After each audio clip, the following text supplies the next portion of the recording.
Recording. Okay, let me see. Let me make sure I got you on the rod there. Alright, let's make sure something's coming through here. You are live. Here we go, Jerome. You're live. Hey everybody, Jerome Maldonado, and it's Friday, and it's Real Talk on Real Estate. Welcome to our Friday morning show. I want to talk to you guys today about land development, real estate development. I want to share with you guys a story about my first project that I did on a retail center. It wasn't the first land development project I did. I guess it's the first large land development project that I've ever done. And so, a couple house cleaning things. If you missed out on this Wednesday's live Q&A, don't worry, we're doing it again this next Wednesday. We had LaDonna Smith and working to get Kyle Mitchell in this next Wednesday. We'll be talking about hotel conversions, multifamily, and syndicating deals. But today, we're going to be talking about land development, and we have several weeks of this. And I'm excited today to bring you guys some of what we do on land development based on what the outreach has been and what we've done as a business for over 20 plus years. And so what I'd like to do is share with you guys a little bit about what we do each day, day in, day out here in my office, and what we do day in, day out for the last 20 plus years. And so look, if you have distractions, put them aside. It's Friday morning. I know you guys are busy, but if you're streaming this, going to work, or you're at work, or whatever, wherever you're at, pay attention to what we have going today, because I'll tell you that this has generated lots of capital for us. And the misconception with land development is that people need a ton of money to do it. And yes, you need a little capital, but there's people out there right now that are watching this and they're saying, you know what, I have a piece of land. I have a piece of real estate that has something on it, a building, a house, something, a vacant piece of land, or you've watched a single piece of property over the years just sit, and you have ideas of what you can do with it, but just don't know where to go, how to turn, what sources to exercise.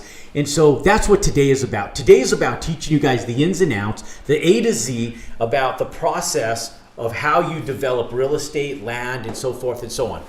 So first deal, about 2000. I think the first one I did was 2000. I bought a little tiny lot from my mom and dad.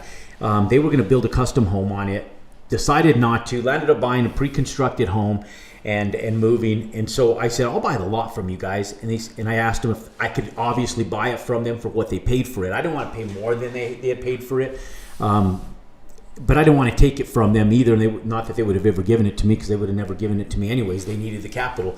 But I'll tell you that one of the cool things was I was able to acquire the land that they had for about a year and a half at the same acquisition price that they had paid for that 1 acre lot. I divided it in half, and I didn't even do it myself. What happened was I landed up hiring a survey company to help me subdivide the property right in half into 2 half-acre lots. I started the process, and just like you guys, I was a little bit lost and confused as to the direction. So they were asking me for all the paperwork, the plats, the surveys, all of what I would need for the city to even start the process of the subdivide. And so I felt a little intimidated, like most people typically would. And now today we've done hundreds of millions of dollars in real estate development projects, either in-house transactions or for clients. And so the process, obviously, I don't want to sit here and tell you that it's gotten easier. We just know the process. We know the steps. And when I say I don't want to tell you guys that it's gotten easier, it's because dealing with municipalities, just like anything, you show up to work each day, you battle logistical issues every time. And every property poses its own challenges, but that's also what makes the projects fun. That's also what makes the projects interesting. The biggest thing is just making sure that the project is viable, and viable in a fashion where it's lucrative. And so on that first lot that I subdivided, landed up going in, making about $30,000. Took me about 3 months to do, full circle. Great little profit on the side of what we were already doing anyways, building and through our construction company and all the other stuff that we had going on. And so in 2004, I decided, let's start building new retail centers. And so we had been buying them used. We had been renovating them. One thing that we do a lot is we buy stuff where it has existing real estate on it, and I love nothing more than to have that real estate with extra land. And here's why. One thing that I'll do is, it doesn't even matter. I'll pay full price. If I find a piece of real estate and someone has an asking price, and the asking price has a cap rate, a capitalization rate that makes sense, where I'm getting an 8 cap right out of the door, maybe even just a little less if it's not fully leased, but I see the potential of a property. Sometimes I'll pay less for that property. I'll pay more for the property and I'll acquire it for a price that makes sense. Now, look, understand. We good, guys? We good? All right, we got a lot of commotion in the backdrop today. We got a lot of interruptions. We've got people tripping over cords and stuff. So look, guys, I want to share with you guys the entire process of what it takes to actually run through real estate developing, so forth and so on. So when I started looking at developing land and real estate back in 2004, I remember sitting down and I remember the process that I had done just a couple years earlier, and we were buying old real estate and we were picking it up and we were acquiring stuff that always had extra land. So I still do that today. In fact, one of the properties that we just finished tying up is a big industrial warehouse building, 150,000 square feet, over just outside of Chicago. Now, the whole kicker to this whole project, we had to purchase on an 8 cap because we want to make sure that we're giving returns to investors that make sense. But when we were doing it, so listen to the key points that I'm talking about, because if you guys want to develop real estate, you guys want to get into generating profits, I'm giving you guys key points, key components as I'm talking, telling you guys our business strategies as we're walking through all this. And so in the beginning, when we start looking at this stuff, it's strictly based on financials, right? The property itself and the financials. And so I want to make sure that everything's financially viable. But what was the real kicker on this project was the 13 vacant acres that we had, because I could take that 150,000 square feet of real estate that's already functioning in 8 cap, finish filling it up because it's 75% filled, 25% vacant. Now I have 13 acres that I can develop. On that 13 acres, I could put almost another 180,000 to 200,000 square feet of industrial warehouse space. So even though I have a pre-existing building, I still have to develop the infrastructure, get all the same approvals that I would doing a freestanding independent lot, even if it's connected to another piece of real estate. And so I'm giving you guys creative ideas here, but there is a process involved in doing all of this. So in 2004, I buy a lot. I land up paying about $6 a square foot for the lot. It's a prime piece of real estate on one of the Department of Transportation highways. It's a state highway road, and there's a ton. Our traffic count is large. I can't even remember the traffic count anymore, but it's a big, large traffic count. So I know that the piece of real estate that we purchased has viability. The other thing that I do is, before I purchase any real estate, I'll go in and I'll talk to the city development planners. And this is key, because I'll go into a certain sector and I'll sit back and go, okay, I'm looking at this land. What can I do with it? What can I do with it? And is it viable? Is this something that's going to grow? Is this something that's going to continue to develop? Are people going to want to come my way to whatever I'm building, whether it's multifamily, whether it's retail, whether it's a housing development, restaurants, office, whatever it may be? Is there a market for it? And so I go in and talk to city development planners, and what I always say is, be the small guy following the big beast. Be the minnow in a big pond following the big fish. And so what I always did in early years is I always found the big fish, right? The big developers going in, putting in hundreds of millions of dollars in infrastructure and development. And then I would just go in and I would moonlight in little tiny pieces of real estate right around them. And so if they had this plat that was, let's call it 500 acres or even 200 acres, and they have this 200 acres, they're going to do some houses in the back. They've got a couple hundred homes that are going in the back. Plus they have retail and office development up front, movie theaters, discount tire stores proposed, and all this other stuff that's in the works, right? So I'll look back and say, okay, who's inquiring about this land? And I'll talk to the city development planners on this. And at the time, when I first was doing this one, I know that Home Depot and Lowe's were negotiating over one piece of land to develop a new home improvement center right by where I was looking to acquire land. And so if Home Depot and Lowe's are going in, you know that they've done their market research for that development. We have a big Regal movie theater proposed going in. We have medical complexes, medical office complexes proposed that are going in, and 700 homes that were proposed to go in. Now, I knew at that point in time that it might take a few years for all this to get developed, but I knew there was some viability behind this project. So I go in and I buy 2 acres. And I thought, let me do this in phases where I just do 12,000 square feet, 1 acre lot, and then 12,000 square feet on a 2nd acre, but in 2 phases. That way I can make sure this is leased out to stabilize this second portion. And so I'll do this a lot. So if you guys are just getting started, don't want to go in head over heels and get leverage in one big project, you can do what we did in early years. And that was, I felt more comfortable making sure that one side of the project was finished, fully developed, and stabilized before I took down the second side. But that first project, the first thing that I landed up doing is I sat back and said, okay, let me go down. Once I purchased the land, said, okay, there's viability here. I talked to the city development planners. I go in, I acquire the land for the price that I needed at. Then I sit back, okay, what am I going to do with this? And so a lot of times people will just go in, they'll buy the land outright, and that's what I used to do before pre-2009. Now what we do is we go through the entire pre-development process while the land is tied up on an option. And so what we end up doing is we go in, we write an offer on the land, but we write it on an option to purchase. We don't just purchase the land anymore. What we do now is we write up an option. We tell the sellers, look, we want the property. We want to do our due diligence. We'll give you some earnest money to ensure the confidence that we're interested in the property and to put and to commit to it so that they know that we're serious about moving forward with what we're doing. The last thing you want is a seller thinking that you're wishy-washy, trying to do your due diligence on their money, their time, and their advertising budget while they're trying to sell a piece of property. So you say, you know what, look, you can market the property if you want. We don't advertise that, but if they, in a negotiating standpoint, when we sit back and get a final negotiation, we sit back and say, okay, look, keep marketing the property. We want a 72-hour first right of refusal, which means that we have 72 hours from the time you come to us with a similar offer that's viable, an offer that they would accept in conjunction with ours, and say, okay, we're gonna throw your offer by the wayside because this offer is just as good or better than yours.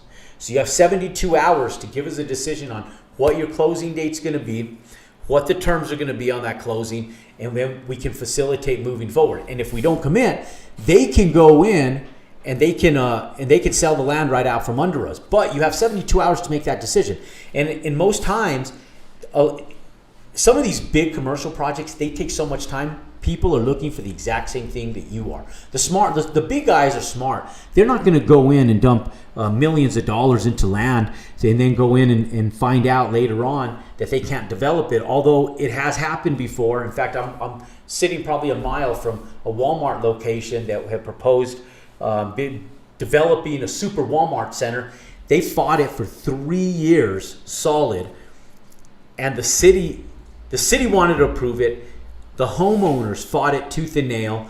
The city started supporting the homeowners. Walmart said, fine, you guys don't want to approve it? Because sooner or later they would have gotten it approved. When you have that much capital, that much support, they'll wait for an administration change and they'll get it approved. But finally Walmart came in and said, you guys take it. You want it? Here's the sales price. You buy it. And so the city did. They overpaid for land. They did it as a balloon landing spot, and they grassed the whole thing and dumped money into infrastructure for a park, right? And that was one way of Walmart getting out of the real estate. And we've done that exact same thing where we've said, okay, we're land tied. You guys don't want to work with us. Shit, you buy it. We're out of here. Have a good day. But you don't want to get into those type of scenarios because that takes too long. You land up burning up 1 year, 2 years, fighting with the city, homeowners, and everybody else. And then you go off and you've just wasted 2 years of your time in land that you have money tied up, lots of capital, which is what you don't want to do. So what you want to do is you want to tie it up on an option. You could do 2 or 3 of these at the same time. You go in, you do your due diligence, you have 2 or 3 projects going on. Your expense is you've got to hire an architect. You got to hire a draftsman or an architect unless you're savvy and be able to put together blueprints that you can present to the city. Now, I always go in, talk to the city or the county, or the municipality, wherever we're going to be doing business in. And before I even get started with the architect, I go in and say, hey, do you guys have architects that you guys prefer working with? And I get 2 or 3 referrals, even if I have relationships, because if I know that if the city has worked with these individuals, these folks know the bylaws of what the city requirements are as far as parking, as far as fire, the fire marshal's office for fire trucks, egress, ingress, state DOT, state highway, coming, egress, ingress, cars going in, cars coming out.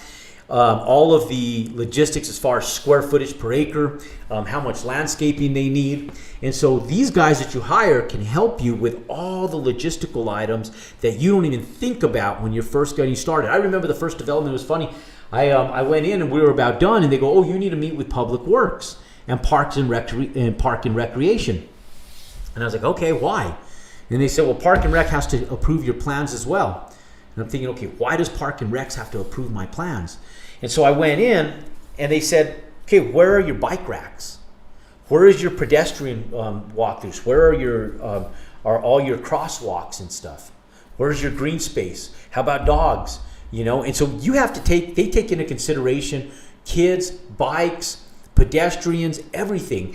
And so these were all little things that in the beginning I never even thought about. I never really thought, you know, we pull into shopping centers each and every single day. We pull into office buildings each and every single day. Each and every one of us, schools, everything.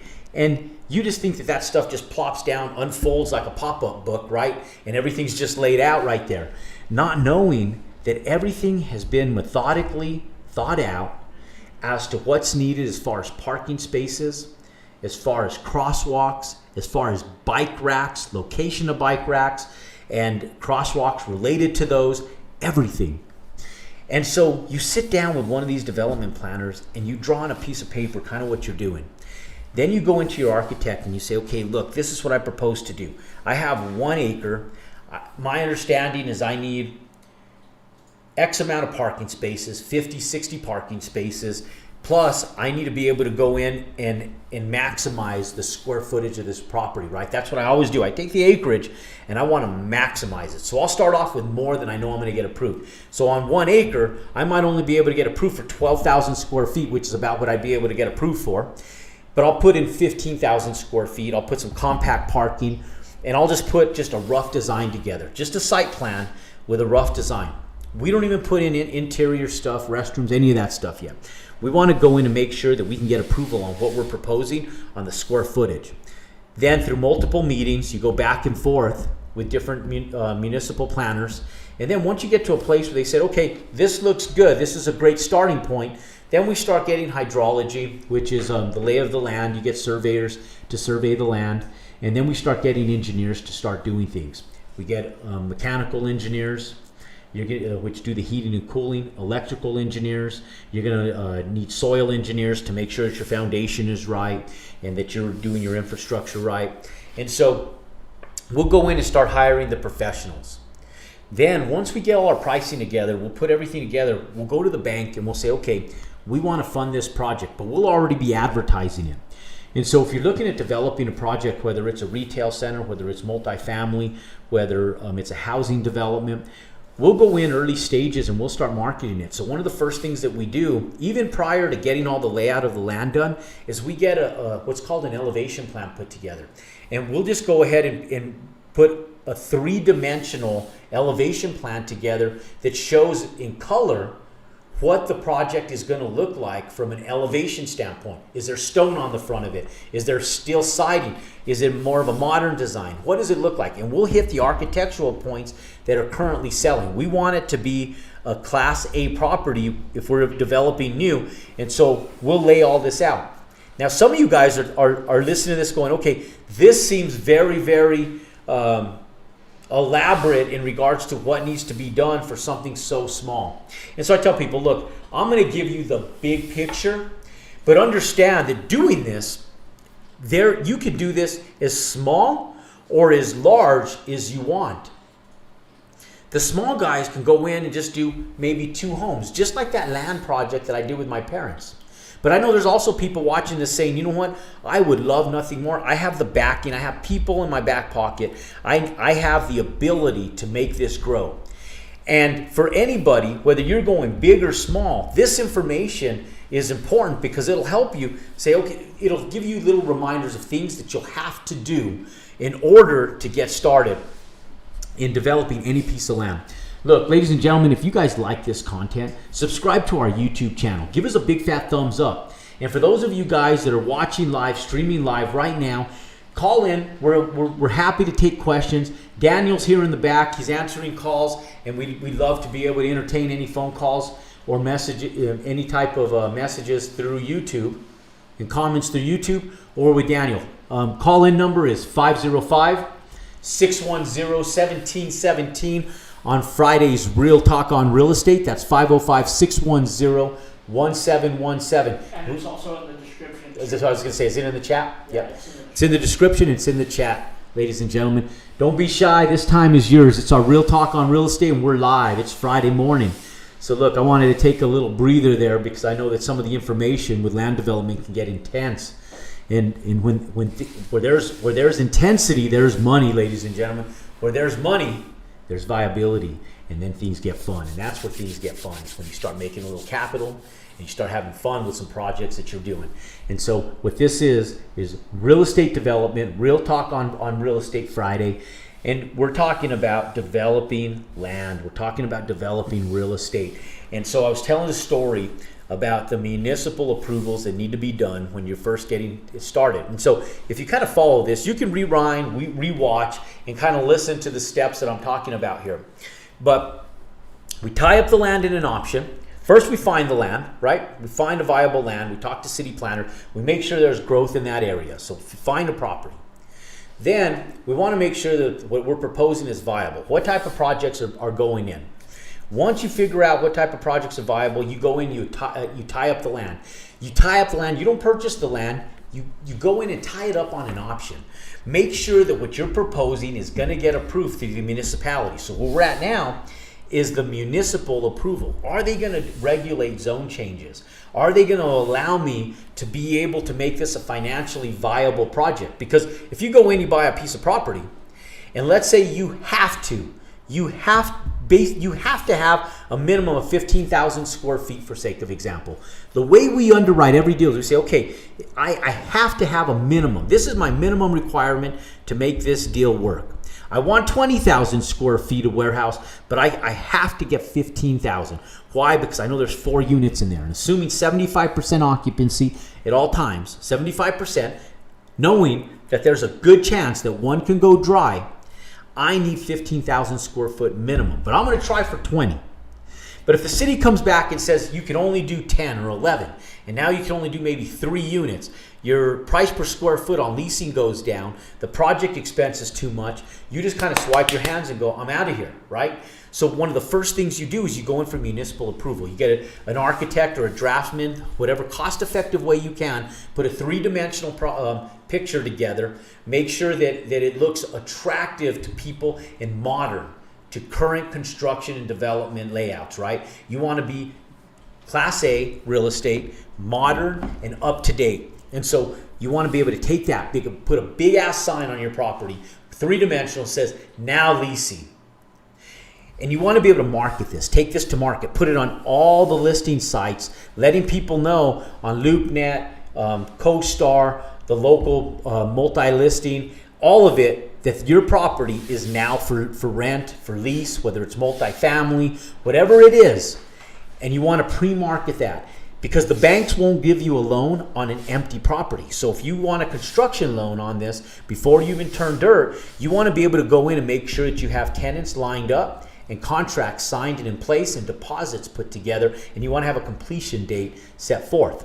And so if you don't know all this, what you want to do is partner with a general contractor or somebody who does know how to develop and build properties similar to what we're talking about here. Now, if you're talking about a single family home where you're subdividing a lot in half, you don't need to get extravagant with it. You can hire a survey company and you can do this very simple for a couple $1,000, 30, 60 days worth of approval, and by day 90, it could be turnkey, for sale, and you could be moving off onto your next project. But if you want to be able to develop real estate where you're doing large development, multifamily, 30 doors, 50 doors, 80 doors, 150 doors, whatever it is, this is the process that you need to take. Now, we pre-lease that. We go in, we know we have a viable product, we've talked to the city gives us approval, they give us a green light. We sit back and say, okay, we still have to facilitate dealing with all of the homeowners and full municipal approval in regards to the zone changes. So now we do 3 months, 4 months maybe of city meetings where you're meeting with the city development planners, city council, and you're waiting for their consent, right? The building and zoning department, that you want to stamp that you can get all the zoning you need. So you run through 90 days, 120 days of that. They're going to give you homework. If you go to the first meeting and you say, this looks great, but how about this? How about that? How about X, Y, and Z? You sit back and go, okay, you scratch your head. Never thought about that. We'll get that done. You go back to your architects. They fix everything. Then you go back to the meeting 30 days later. And what you do is you get back, once you go back into that meeting 30 days later, you fix everything they told you to fix. You do this 2 or 3 times, then you get their stamp of approval. Then you get your engineers to put everything together, and you have your soil engineers, you have your mechanical engineers, you have your electrical engineers, and so you get all of your engineers to put everything together for you, do your hydrology, your grading and drainage, and then you go back in and you get your approval again. Now you have this big giant meeting with all of the important people: building and zoning, public works, fire marshal's office, parks and recreation, state DOT, whoever it is, and you line everything out. Now each one of them tears your plans apart again, and they come back and they stamp things and say, okay, they give you homework. Each one of them gives you homework. Some of them will say, you know what, this looks great. Very rarely happens. They usually make you change at least 1 or 2 small things. You go back into your architects and engineers, you give them the feedback, they go in, they make the changes, then you schedule another meeting. Then once you go in for that next meeting and everything's approved, you sit back and go, okay, we're ready to go. Now, 6 months, 9 months later, now you finally have a set of prints that works. You know your project is ready to go. I just saved myself six to 9 months worth of mortgage payments on a piece of land, or I kept my cash in my pocket for the last 6 to 9 months without having to be, I kept my money liquid without having to be indebted to my land or my project, other than what I was forking out to engineers and architects. And I already have my land secured. I already have my options set in place. I have my terms based on my purchase agreement set in place. Now I call up the seller and say, hey, we're ready to go hard on our earnest money. What that means is we're ready to make a full commitment, non-refundable, escrowed money deposit of whatever it's negotiated prior, whether it's $10,000, $50,000, whatever it is, and we're ready to close. We want to close in 30 days because we want to go in for permits. So during this 30-day time, we sit back and go, okay, let's get our permits in the works. We know that everything is going to take at least another 3-4 weeks to get our permits stamped and approved. We go in, we submit for all our permits, we have all our engineering, everything's ready to go. We throw that stuff in. We have a closing date of 30 days or sooner. If our permits land up coming back to us, we bring them back out. We call up the seller, say, hey, can we close? Then we go in, we sign the documents, we take possession of the land, and now we're ready to move forward on our development. Now we're ready to push forward. And so we just saved ourselves thousands upon thousands of dollars in interest payments. Now we can put that money to work and we turn dirt. Now this is where you sit back, and obviously you've probably already been doing some due diligence with your general contractor, keeping them in the loop with the changes, already doing pricing with your subcontractors, electrical contractors, concrete contractors, plumbing contractors, all of these guys. Because the first thing you're going to want to do the second you turn dirt is you're going to get your hydrology done, and you're going to get your big tractors in, right, where they come in and move dirt, and you're going to get your civil engineers to come in and test the soil. They're going to tell you exactly what you need to do as far as the removal of your soil, the recompaction of your soil. Then they come back in, you get your nice pretty dirt work all finished up. You get the surveyor to come out, plot the corners of your property and the corners of your building. Then you call up your concrete guys and say, we're ready for you. come down and set some forms, baby. We're ready to rip open some footings, set some rebar, and pour a concrete foundation. So the concrete guys come in, they set out the plat of everything. We have the surveyor come back in, check the corners, make sure everything's good to go, make sure the elevations are good to go, that our benchmarks for grading and drainage issues are ready to go. And then we call in our plumbers and our electricians. And then they come in, they do what's called their rough-in, where they come in, put in all their plumbing, they put in all their electrical lines that are subgrade in the dirt prior to pouring concrete. That's where you'll see pipes coming up out of the ground on all these foundations. And then once all that's done and approved, the concrete guys come back in, they pour that beautiful concrete slab over all of that stuff once it's backfilled, compacted, inspected. And now, ladies and gentlemen, this is where the development gets fun. Because I always say it takes longer to get out of the dirt than it does to build a project. And so for those of you guys listening here, you're going, holy shit, this took over a year, and I'm barely coming out of the dirt. And that's the way I feel on every single project. I sit back and go, damn, it's taking me this long, and we're finally coming out of the dirt. And that's why I say it's always fun. It's always fun once you come out of the dirt, because now touching and feeling brings it all to life. Touching and feeling brings all of it to life. And so we start seeing stuff getting erected and coming out of the dirt. And this is where the project becomes financially viable, where you can actually see it, it's tangible. Your tenants get excited. You call up all your the pre-leases that you have on that property. Say, hey, come down. We just broke dirt. The foundation's laid. Framing is getting started. Things are coming alive. Everybody gets excited. Now, this is where you really vamp up your marketing. This is where you really start pushing on your advertising. You want to fully lease this project. You want to fully lease this property before you're even done. You want to create a sense of urgency and urge and excitement for it. And so that's where you start marketing the property. And so, ladies and gentlemen, you build this property out. By the time you're done, you start putting people in place, your tenants, your retailers, your homeowners, whoever it is, and then you start to start generating capital. Now, this works the same way in land development for residential subdivisions, which we've been doing for years. We go in, we do all our infrastructure, we do all our roads, our curbs, our gutters. We don't come out of the dirt with houses yet. We just come in, we start doing infrastructure development, then we start advertising the lots, making phone calls to builders and saying, hey, we're ready to go. The grading and drainage plan has been approved, all the civil engineering, the 100-year floods have been accommodated for, curbs and gutters are in, all the hydrology's in, the asphalt's down, utilities have been pulled, electrical transformers are set in place, water lines and sewer lines are set in place on every single lot. Here's the layout of the lots. Here's what's sold. Here's what's available. These are the ones I'm keeping, and everything else is for sale. Take your pick of the run, and let's start putting some houses up. And initially, we'll go in and we'll start selling those lots off for less expensive, probably about a third lower than we want to see them appreciate to. Over the course of the development, then people will come in, buy 3, 4, 5 lots, 7, 8, 9, 10 lots, and then it starts filling in. Or we'll sell off the entire project to somebody and say, hey, look, it's turnkey, unfolded. I'd like to keep 1 or 2 lots in this subdivision. The rest of it's all for sale. We'll discount the full acquisition price based on these 2 or 3 lots that I'm keeping. And then we'll have HOA docs and everything if we're doing housing subdivisions where we can go in and have that stuff set up in advance. So, Alec, any questions rolling in? So, Patricia says, hey Jerome, good to be here live. Amazing, thanks. Cloudman says, so informative. Thank you, Jerome. I love your videos. So no Awesome. Questions yet. Yeah, good. Little bit comments coming in. Well, good. Well, my love back out to everybody. And so, lots of good information. We're going to break this stuff down, ladies and gentlemen. I'm giving you guys a lot of information, and it seems very overwhelming when you first look at it. But like I always say, education is key in everything.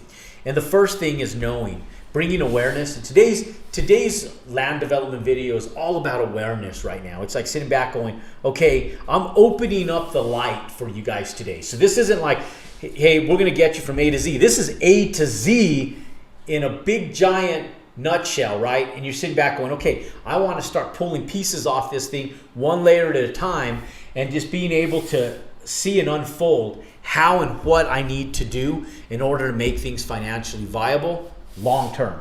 And so understand that we'll have subtopics of how to gain financing on these deals, how we actually deal with the city in the development. How we actually, the difference between doing a residential subdivision or maybe a multifamily complex development or maybe just a single lot development. The differences on each one of those, and then we'll peel back each one of those in each show so that way you guys can see how, the hows to of how to actually go in and unfold and peel this stuff back, okay? And so today is just more of a big, broad section of how to develop. And so now we're sitting back and we got an exciting project going, right? We have construction underway. Okay, so we have scenario one, construction's on its way. We have an apartment complex, a retail center, an office complex, whatever it is, it's on its way. Whether it's storage facility, it came out of the ground, everything's getting erected, the excitement starts. Now, you move into every phase of the project, you have to have your bank come out if you're financing it and inspect and see and make sure that the money that they put forth is being utilized for the project at hand. So they won't give you draws until you get to certain stages in each phase of your development. So when you have a bank assisting you with financing, they'll come out and do pre-development inspections. They want to make sure they're first in line as far as liens. They want to make sure you don't turn dirt. And that's a huge point, ladies and gentlemen. When you have a development, the first house I ever built, I remember going in, I was originally going to acquire a construction loan. And I got so excited. I went out there with tractors, with our own tractors for our construction company, and leveled the land. The banker went out and looked at the law and said, "Hey, what happened to the land?" And I was confused. I looked at them, lost and confused. And I said, "Well, what do you mean what happened to the land?" And they said, "Well, it's all graded." I thought this was new construction. I said, "Well, it is. We're starting on the dirt work." And they said, "We can't," and then they denied the loan. And I sat back and go, "Well, why the heck won't you guys finance me? I got great credit. I have money. I meet all the terms and requirements." And they say, "Jerome, you touch the lot. You cannot touch the land until we give you a thumbs up. We want to sit first in line with all liens, because whoever sits first in line with lien laws is the one who gets paid if the project defaults. So if you grade the land and didn't pay that contractor that graded the land for you, and they go in and put a lien on it, they can force a judgment on that land, and they trump over the bank because they sit in first position because they want their lien is first before the bank's lien. The banks hate that. The banks always want to be the first one in first position to have the first lien on that property, because this way they know that they're guaranteed their money first in line. They don't want to be second, third, or fourth behind anybody else. They want to be first in line. And so, real important, guys, don't get overly excited and touch your project before the banks approve what you're doing. So you want to make sure you just leave it with all the weeds, everything that's there. You don't touch it. You just leave it alone. And the banks go in. They do their walkthrough. They do their due diligence. They take first position on that property. Okay, and then each phase of the property, each phase of the project, they go and walk that property, and as it starts to build and develop, they give you draws on the construction loan to do it. Now, when you're doing construction loans, make sure that you guys leverage it interest only or a very low interest rate, because typically the banks don't want to sink you during your construction period. They'll ask you, how long is it going to take you to build this? If you think it's going to take you 1 year to build it from the time you turn dirt, tell them 18 months, because there's always going to be lag time. There's always going to be setbacks. Look at what happened with the pandemic this year. Imagine people that said, okay, I'm going to take a year to build this project, and then contractors got excessively busy. The market on the construction end got stimulated, but then COVID hit. People are home. Workers were hard to get to show up, and so there was labor issues and stuff. So everything was taking at least 1/3 longer to build and develop than it was a year prior before the pandemic. So always account for bullshit time. Always account for lag time based on bullshit that's outside of your control, because it's going to happen. There's bullshit on every single project. You're going to have it. So just account for it. Don't let it frustrate you. Don't get stressed. Don't give yourself a heart attack. Just account for it. Just know that there's bullshit time that's going to get lost, that's outside of your control, and then you push forward as quick as you can.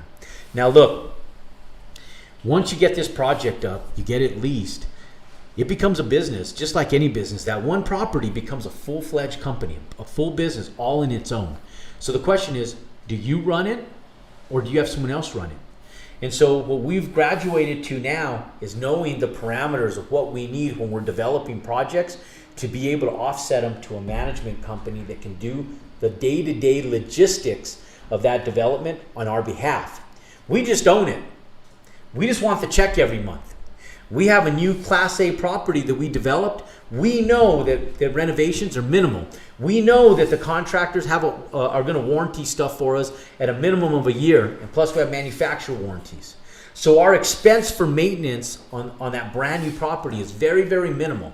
So we can go in, hire a management company to facilitate the leases, do all the sales, work on our behalf, so that we can just go in and get phone calls with little negotiations on logistic items. Subdivisions, we hire a real estate company, even though we are one, to start pre-selling a lot of these lots. Then we'll come in, we'll give builders incentives. Say, hey, you're one of the first builders in this area. These lots are $100,000, $150,000, whatever it is. But because you're the first in this area, I'm not going to sell it to you for 150. We're going to sell them to builders for 125. And then you start giving them a little bit of discounts to get the momentum. Because the hardest thing to do with any project is create momentum. So you want to start creating that momentum early in your project so that by the time you're done, that momentum is flowing. Because you never want to finish a project with no momentum where you're just starting to get traction right at the end, because now you have several months to push that through and you're forking out mortgage payments out of your own pocket, which I call trash can money if you're funding it out of your own personal retained earnings as opposed to using other people's money to pay your loan. So if you do the homework, you do the due diligence early on, you can push forward with these projects. By the time you're done, the momentum's going, you have a management company set in place to help you, you got cash flow coming in, you're servicing the debt of your property, the banks love you, they want to hug you and love you. Now you can either sell off the project, you can keep the project in cash flow forever, or you can take over management, reposition, whatever you want to do. You got options. But the biggest thing is to gain that traction in the early phases of development to be able to push forward and make sure that property is stabilized once you're all done. Question, Jerome, from Patricia says, what do investors look for to buy into a turnkey project? I'm proposing a senior 55 plus community. How would you go about it with little capital, but as a manager promoter? So if you're managing a property, you're probably only going to get, if you find a deal and you find people to put the money in place and take down the acquisition, anybody who manages the property, don't expect to take more than 5% of the deal. I had a friend, a colleague call in about a month ago, and he was frustrated. He said, look, Jerome, I found this deal. It's financially viable. It has X amount of doors on it. And the contractors and the developers, they want to give me 5%. I told them I wanted at least 1/3 of it. And I told them, you're only worth 5%. You brought the deal to the table. So if you're managing a deal, 5% is about what you're going to get, which is great. You know, if there's upside, 5% of a big project is great upside. Plus, you have minimal liability. And what I tell people is, a lot of times if you're a newbie and you're just managing the project, you're typically not the primary on the loan, so you have no liability there. You typically have no money out of pocket. But and you typically aren't doing the construction and managing any of that stuff. You're just managing the day-to-day operations, and you probably are managing the construction, but you typically have a general contractor set in place. Now, if you're managing plus you're doing the general contracting, that's totally different. You need to get paid for the contracting work that's being done, and you need to get paid the management fees. But if you're just managing the project, probably about 5% is what you're going to be worth that project. But here's the benefit to it. Here's what's cool. You can manage that project and you earn money while you learn. So you start building your contacts, you start working with the professionals. You don't have the liability over your back, but you're making money doing it. You can afford the time because of the capital revenue that you have coming in. And then plus you can go out and do whatever you're doing now, working your job, your 9 to 5, whatever it is, show up to that project, take care of business, and then you learn the process while you get started. Now, senior living facilities and places like that, I'll tell you, I wouldn't build them new right now. I would reposition real estate. So it's still in real estate development because you still have to go through the development phases. But I would take distressed retail, distressed real estate, and I would reposition it. This is where it's the most financially lucrative right now, because you can get into it on owner financing. You can get into it through loan assumptions. You can go in and find investors, but you have a piece of real estate that's already built. And the biggest thing right now is construction costs are extremely high. And so if you're a newbie to it, instead of going out and starting from dirt and develop the whole project, I would go in and find something that's financially distressed, something that's went out of business. An old retail center, an old office complex has worked really well, where you can go in, check with the city as far as zoning, tell them what your plans are.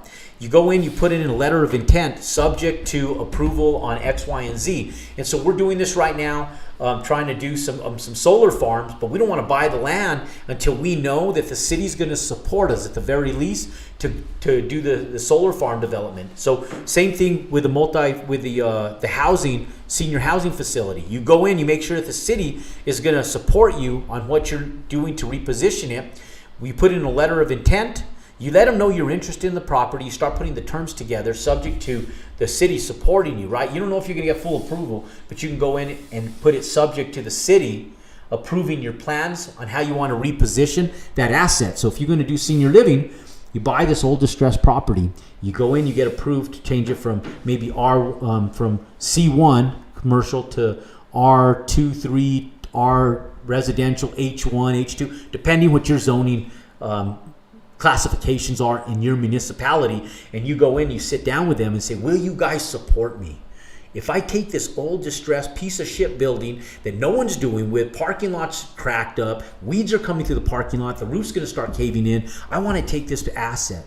I want to put it back to work. I want to fill up the parking lot. I want home. I want life back in here. I want to revitalize this. And then once you do that, and they say, you know what? We love what you're doing. We love what you're proposing. Yes, we'll support you. Then you start the process. And then you go in and do it. And that's the best way. And do it based on an owner finance deal. There's so much real estate right now, ladies and gentlemen, especially with the pandemic, that people are just done with it. You know, financially, there's people that are just in distress. There's retail that's in distress. And one of the big things that you want to realize is that there are owner finance deals out there. If you don't have a lot of money, I'm telling you, you look hard enough, over the course of 30, 60, 90 days, you're going to find a deal that works where the owner is willing to be the bank and they're willing to finance that property for you with almost no credit at all, if any. Credit checks, very minimal amount of down payment. They benefit because it offsets their long-term capital gains. Plus, they get cash flow on a property that's dead to them right now. So now they have a little bit of income coming in, and for you, it buys you time to start repositioning that asset without a lot of liability. So if it doesn't end up working out, you can't get approval, you dust your hands, you walk away. You might lose a couple $1,000s in earnest money, whatever it might be, but you don't lose your entire shirt and you don't go bankrupt over one deal. You do your due diligence, you do your homework. So Patricia, I hope that answers your question. Another question from Patricia is, how do you calculate the number of doors to be profitable? So you go in and you do comps. You got to know the marketplace. Any place that you go in and you're going to be developing, you should have already done your homework. You should already know this stuff. This is stuff like I've been talking about forever, where you should be underwriting deals all the time. So you should know what a Class A property brings just by going into one that was built, talking to the leasing manager and asking them what the rents are for 1 bedroom, 2 bedrooms, studios, whatever it is. If you're doing a warehouse space, you go in and you talk to whoever's leasing those industrial warehouse brokers in that area and what their lease rates have been over the last year, 2 years, 3 years, the duration of these leases, and you should have already done your homework. So once you do that, you sit back and you say, okay, insurance companies are the best ones to talk to when you're looking to see what replacement values are, what construction costs are, because they have the software. You go in, you plug in what you're going to build. They plug in for you, okay, you tell the insurance company, this is the type of construction I want. This is how many square feet I'm going to build. They're going to give you a price on what it's going to cost to replace that. That's about what it's going to cost you to build it. So you have a real broad field, but at least you have a number that you know is feasible, that's realistically feasible to build, right? So then you go to your bank, you take that number and you say, okay, I'm going to finance this $1 million, $2 million deal, $500,000 deal, whatever it is. What's my payment based on my credit? What's going to be my payment? And then always go conservative. Never try to cram a deal and say, okay, this is going to be my payment, and then you get stuck on it, and then you end up overspending, and your payment goes up a little bit. Now the project becomes a liability instead of an asset. So you should know these numbers prior. Then you go back in after talking to them, know what your construction costs are, talk to your banker, you know what your mortgage payments are. Now you divide that by how many doors you have. In that area, you should know what the occupancy rate is and what the vacancy rate is, and you base it based on a conservative occupancy rate. So if they're getting 95% occupancy in that area, base it on 90%, 85%, just to be conservative. That way you know that if it takes you time to fill that property, you have some lag time. Then you divide that out, that number, all those expenses, that mortgage payment, everything you have going, out by how many doors you need to service that. Now, if you're doing multifamily, just know that it costs about 40% in maintenance fees on your gross operating income. So you got to hack 40% off of your gross revenue each month. 40% of that comes off just in maintenance. Management maintenance fees, 40% every single month. Plus you have your taxes, your insurance, your mortgage payments, all that stuff. What's left? And then what's left at the end of all that? And so that's the way you figure out how many doors you need prior. Now, I know that sounds complicated, but it's really not if you go in and you do your homework. It's just simple addition and subtraction. It's no different than underwriting a regular deal that already exists right in your area. You figure out your high lease rates, your low lease rates, comps in regards to high sales price, low sales price in that exact same given area. You take that and assume that yours is already built. You do an artificial gross operating income based on what the rent rates are. So you already have your GOI. You assume 40% expenses on maintenance, and in new buildings, actually it's less than that, but we'll just assume 40% because you want to be conservative again, and at some point in time over the next 3 years, you're going to have expenses for maintenance that are going to continue to climb as things start getting older, things start breaking, things start needing to be repaired, fixed, and replaced. And so always assume that 40%.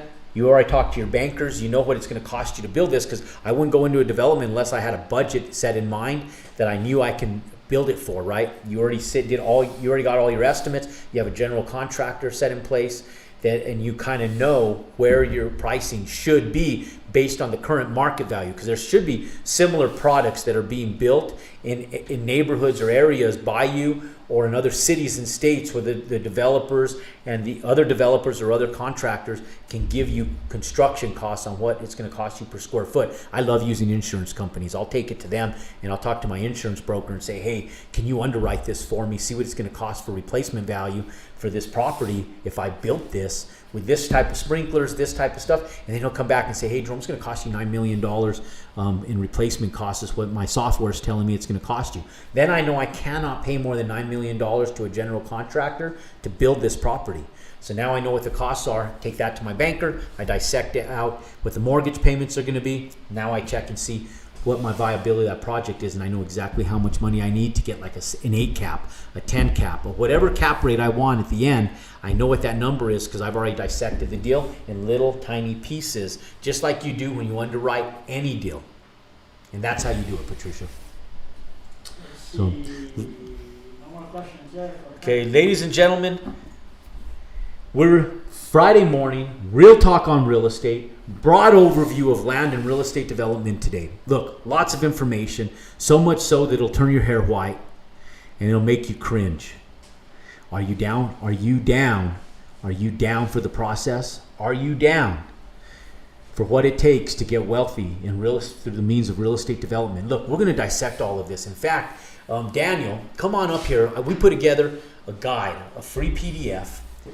We got that all edited, everything put together. Okay. Cool. So we have all the edits. Good morning. How you doing today? Yeah, good, man. Good. So we got this PDF. Daniel was kind enough to go through yesterday, edit on my behalf. I wrote it. It's about a 15-page PDF. It's a guideline. It's a little booklet on how to develop real estate.